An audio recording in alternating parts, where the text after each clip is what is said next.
હોલમાં વિરાજમાન મૌનિયાની ચેતનાના વંદન સ્ટેજ પર પધારેલા અમદાવાદથી મોગેરા મહેમાનોના વાત્સલ્ય ભાવના વંદન, આદરણીય હરોળમાં બેઠેલા વડીલોના આશીર્વાદના વંદન, બહેનો અને દીકરીઓના શિસ્તબદ્ધ ભાતૃભાવનું વંદન અને અમારી ટીમના આટલા સરસ આયોજન પાછળના પવિત્ર પુરુષાર્થના વંદન. આજે આમ તો નથી એટલું બેઠી દીધું કહેવું નહીં. હું ઈચ્છું છું કે આ સ્પેસ ખુલી રહે અને ખુલી રહે તો અહીંથી નવા ખેલાડીઓ તૈયાર. આજે મેં બે વાતના ફેરફાર કર્યા, એવા શેર કરી તમારા માટે, તમારા ઘરે નોટિસ. એક મેં કૃતિબેનને આજે ઘણા વર્ષો પછી પાછા થયા.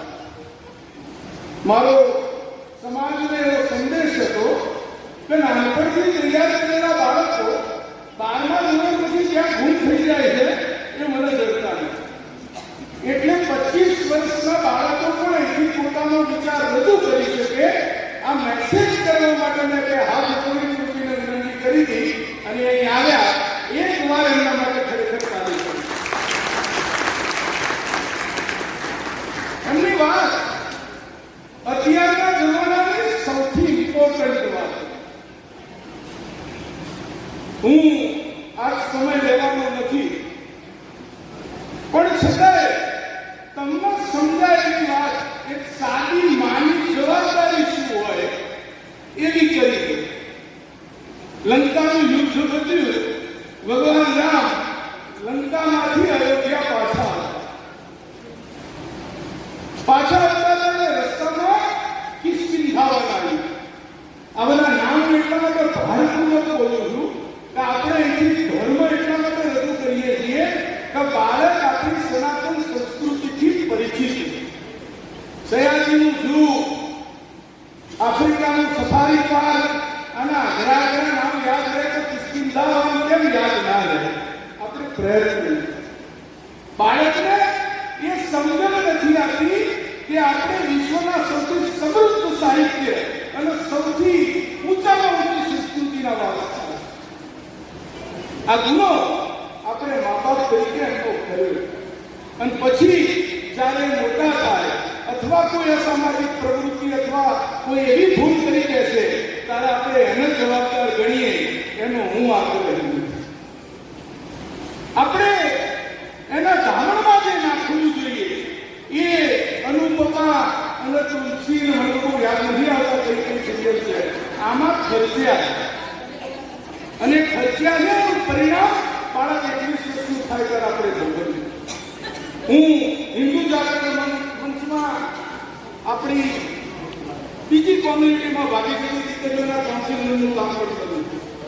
હું સૌથી પહેલી જે ગાળો બોલવાનો કાર્યક્રમ એના મા બાપને રાખું.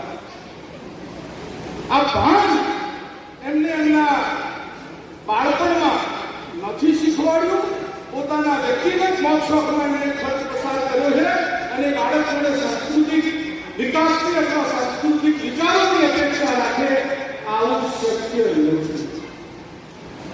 કિષ્કિંધાથી ભગવાન રામ અને કાફલો લઈને ઘેર આવતા અને રસ્તામાં કિષ્કિંધાવન આવી. જતી વખતે આવ્યું તમને બધાને ખબર હશે, સુગ્રીવ વાલી આ તે આ બધાને જઈને મારીને મારી સુગ્રીવનો રાજા બતાવ્યો.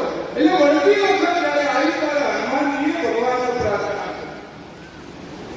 તો ભગવાન મારી મા અંજની તમારા પરમ ઉપાસ, મેં તો તમારી જોડે ખૂબ નજીકથી તમારું સાનિધ્ય માણ્યું.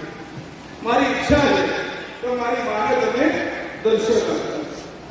આ સમજ એક દીકરો, સક્ષમ દીકરો એની માને ભગવાનના દર્શન કરાય. રામાયણના એક શબ્દ પર એક આખું જીવન જીવવું એવડો મોટો સંદેશ. ભગવાન રામે જે જવાબ આપ્યો સાંભળવાનો. ભગવાન રામે હનુમાનજીને કહ્યું કે હનુમાનજી, જેને તારા જેવો પરમવીર દીકરો જન્મ્યો, જેને તારા જેવો પરમ ભક્ત સંસ્કારી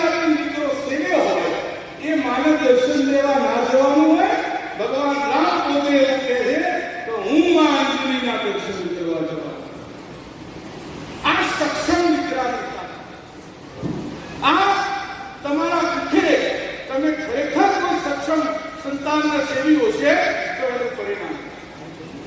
માં અંજનીના કુટીરમાં ભગવાન રામ જાય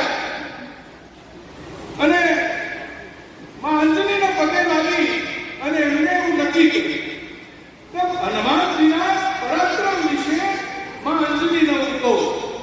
ભગવાન રામના એટલે સાક્ષાત ભગવાનના મુખેથી કોઈ માં એના દીકરાના વખાણ સાંભળે તો આનાથી મોટું સ્વર્ગ માં માટે હોય.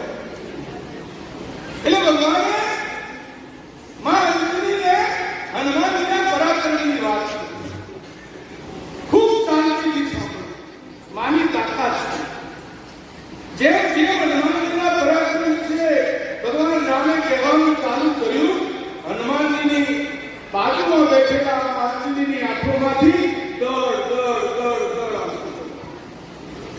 ભગવાન રામ ચિંતા પામી અને એમને પૂછ્યું કે માં, હું જગતનો નાથ, મારા માટે તારા દીકરાના આવા ખોટા વખાણ તો કરું નહીં, અને એના સંતાનનું સૃષ્ટિનો સર્જનાર પોતે વખાણ કરતો હોય કે માથી એ મા માટે એનાથી વિશેષ દુનિયામાં કોઈ હોય નહીં, આનાથી મોટો રાજીપો ના હોય, તમે ખુશ થવાની જગ્યાએ રડે, મને ચિંતા. અંજનીનો જવાબ અહીંથી દરેક માં કાંઠે પાડી દીધી. માં અંજનીએ ભગવાનને હાથ જોડી કહ્યું કે ભગવાન, મારી એક ભૂલ થઈ અને એના ઉપર હું રડું. એટલે ભગવાન રામે કહ્યું કે માં શું થયું? તારે એમને કહ્યું કે જ્યારે હનુમાનજી જન્મ્યા અને એમને ખોળામાં લઈ અને હું પહેલી વાર ખવડાવવા બેઠી તારે મને ઋષિ મુનિઓનો શ્રાપ યાદ આવ્યો. અને જ્યારે શ્રાપ યાદ આવ્યો ત્યારે મને એવું થયું કે 8 કોર મારો દીકરો જીવશે અને 9મા કોરે દીકરો નહીં. આટલું યાદ આવ્યું ત્યારે મારી આંખમાંથી આંસુ પડ્યા અને હનુમાનજીના ગાલ પર, અને હનુમાનજીના ગાલ પર જેવું પહેલું આંસુ મારું પડ્યું અને હનુમાનજીએ ખાવાનું બંધ કર્યું.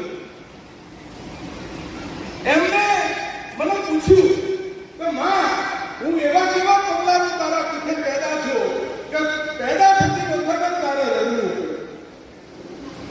મારે નહોતું કેવું, છતાંય એમને ખૂબ આગ્રહ કર્યો તારે મારા હનુમાનજીના ઉપર જે શ્રાપ આપ્યો હતો એ શ્રાપ વિશે વાત કરી.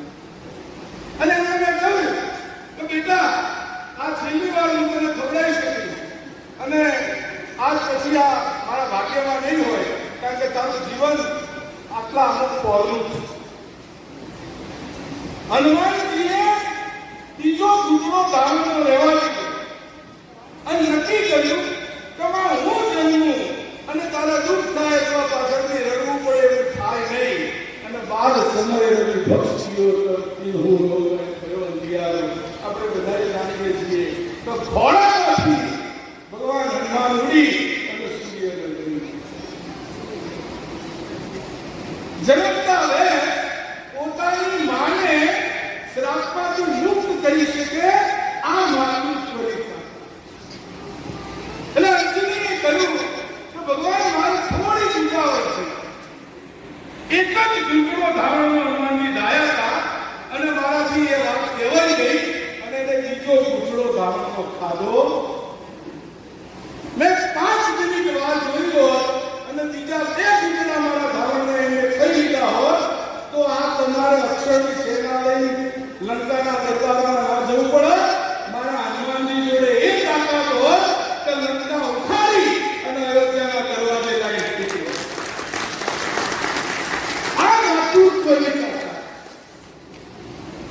આપણે આનાથી બોધ લઈએ ખરા પણ પાઈએ નહીં.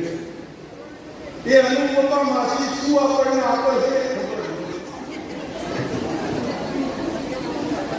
આવનારા સમયમાં દરરોજ એક વાત કરું કે સુખની વ્યાખ્યા બદલાઈ જવાની.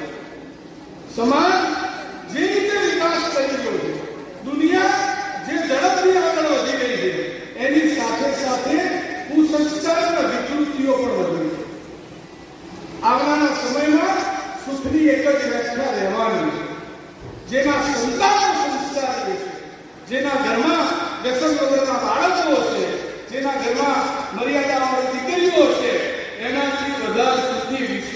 કોઈ નહીં હોય એટલે એના પર જેટલું રોકાણ થાય એટલું કર્યું. પૃથ્વીરાજના લાવવાનું મારું મોટું કારણ અહીંથી આ નાના સચિન તેંડુલકરનું તૈયાર કર્યું અને પછી શું થયું? રોકાણ અમે કરીએ અને પછી ક્યાં જાય છે ખબર નથી. એક આ ભૂલ તમારી, એટલે એ ભૂલ સુધારવા માટે આજે મેં દીકરી કૃતિનો તે હાથ જોડી વિનંતી કરી કે જે આપણે જોડે આવ્યા. બીજી એક ભૂલ તમારા બધાની યાદ મેં સુધારી. તમે બધાએ જોયું છે કે અહીંથી ઇનામ અપાય તારે તાલી તમે ને માઈ વગાડો. ભાઈ વગાડજો કેવું વગાડજો? જોરથી વગાડો.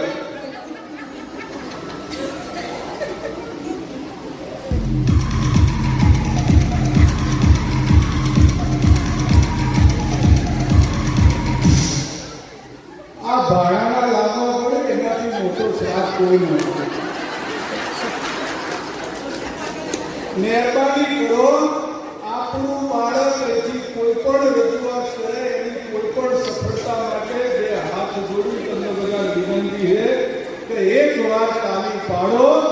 અહીંથી એ હાર્ડ કોમ્પિટિશન મારે ઊભી કરવી છે કે જે કોમ્પિટિશનમાં અહીંથી બાળક આપણા દીકરી પરની નીચે ક્યાંય જાય.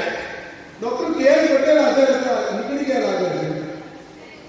હા, તો એમનો કહેતો મારો સંદેશો તો અમે આપેલું સંસ્કારિક સત્તાન તમને આપીએ છીએ. 100 વર્ષ ચિંતા થાય માર જોડે આવે. આ ગૌરવ તમે આ સ્ટેજથી તૈયાર થયેલા બાળકો માટે લઈ શકો. એટલે આ બંને બાબતો તમારા ધ્યાન પર મેં લાવી છે. અહીંથી બીજું જાદુ પ્રવચન મારે કરવાનું એટલા માટે નથી, એક બીજી અને ત્રીજી ઈચ્છા હું વ્યક્ત કરી જઉં છું.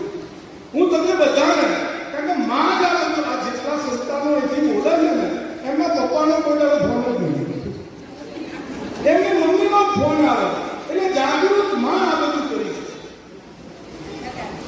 એટલે ત્રીજી એક ઈચ્છા એવી છે કે વર્ષે 2 વર્ષે આપણા બાળકો 14, 15, 17 વર્ષ, 18 વર્ષના આ કાર્યક્રમનું સંચાલન કરે એવી મારી ઈચ્છા છે.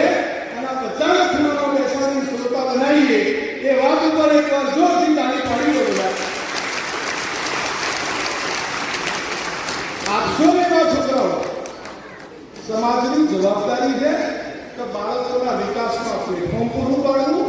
અમે આપીએ, તમે ભાગીદાર થાવ અને આ વિકાસ યાત્રા અવિરત ભાવના આશીર્વાદથી ચાલતી રહે એવી નમ્ર પ્રાર્થના સાથે